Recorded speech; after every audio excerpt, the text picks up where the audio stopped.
Hello everyone, I'm excited to talk about my new book called Intense Design. It's a follow-up book and I hope you find it really interesting. What I was going to do here was read some sections from the book and hope you enjoy those.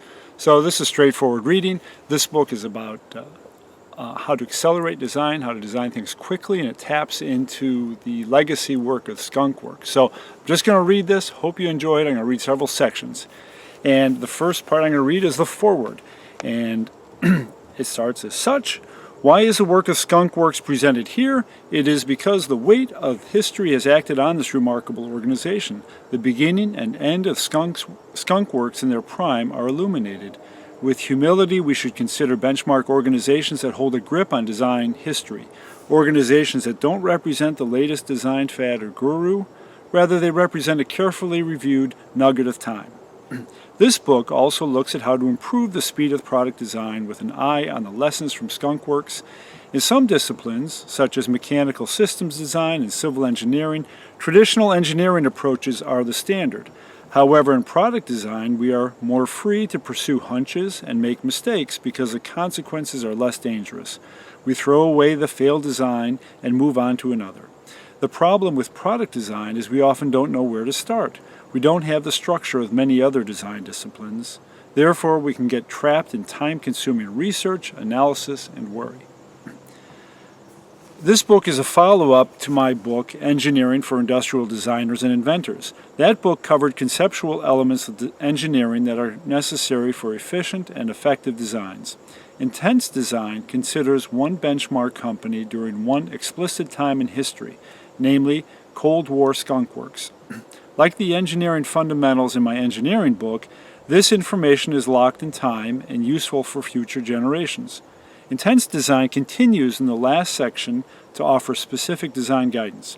I recognize design guidance will change with time and technology, but I hope many of the approaches presented here are enduring. This book is divided into three distinctive parts. The first two parts provide research foundations, and the last part is full of practical information and guidance. The first part describes the nature of creativity and how creative forces work in connection with both individuals and groups. The second part describes Skunk Works and their approaches to design. It considers the design environment surrounding two airplanes, the high-speed, high-altitude SR-71 Blackbird and the stealth fighter, F-117A Nighthawk. It also discusses a unique Skunk Works foray into ship design, namely a stealthy twin-hulled ship named the Sea Shadow. The last section is wide-ranging design guidance rooted in lessons from Skunk Works and my decades of experience as a designer of many commercialized products and systems. This section covers disparate topics and will be a helpful adjunct for designers who wish to design quickly and work on the conceptual edge. The introduction. Designers worry about everything. We worry about a design's function, appearance, sound, touch, and feel. It is amazing how much we care about the little things. The passion for excellence, coupled with a myriad of small decisions, produces an inner stress and leaves you vulnerable to criticism of your design. It is your baby and no one can say anything bad about it. We try to think about how a design is going to be used and misused. We try to blend evidence and creative expression in producing an excellent design. Every dimension is thought out, every material pondered, every movement studied, every sound analyzed. In addition to function, we think of things such as color, material, finish, tactile response, weight, center of gravity, heat transfer, and sound. Design is not a neat line with an arrowhead on it. You do not ideate and then prototype. You do not develop empathy and then define.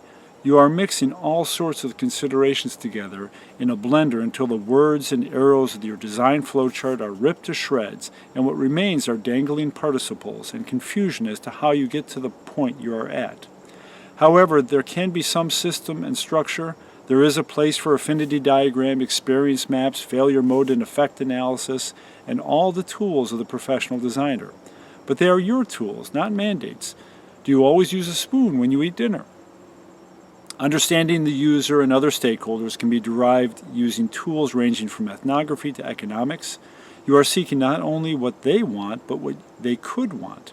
The biggest design advances are when a product or system is developed that satisfies a user need that is not yet fully recognized. Who would imagine we would be sticking giant rectangles into our pants pockets or flying in airplanes to get on cruise ships? Money is important too. It drives commercial design.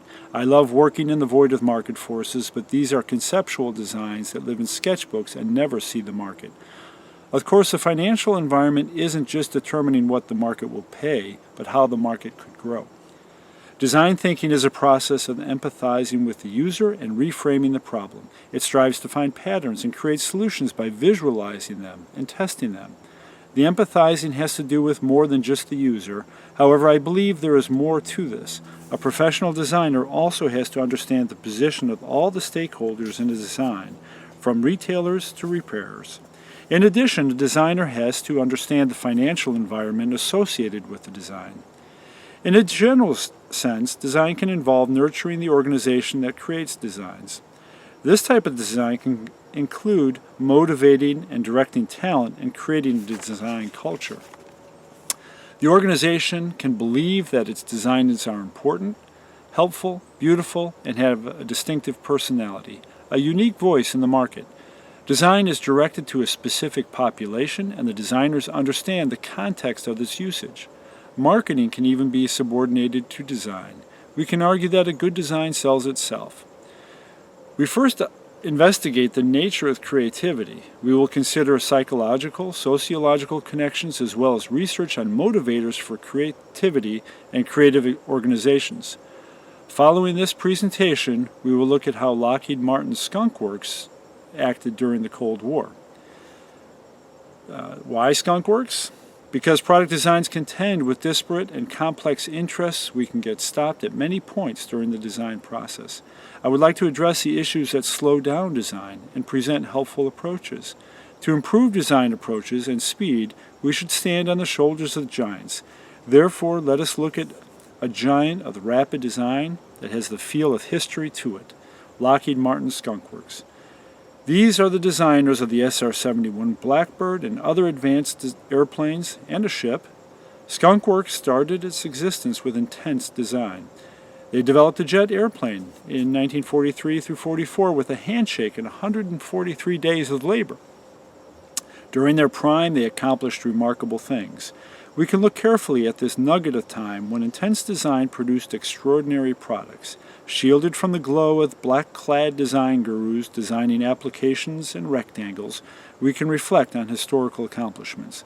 Those that are familiar with the Blackbird family will recognize that I probably overused the designation SR-71. The SR-71 is the most familiar aircraft in the series, but the others, the A-12, YF-12, and M-21, were remarkable and are also part of this story.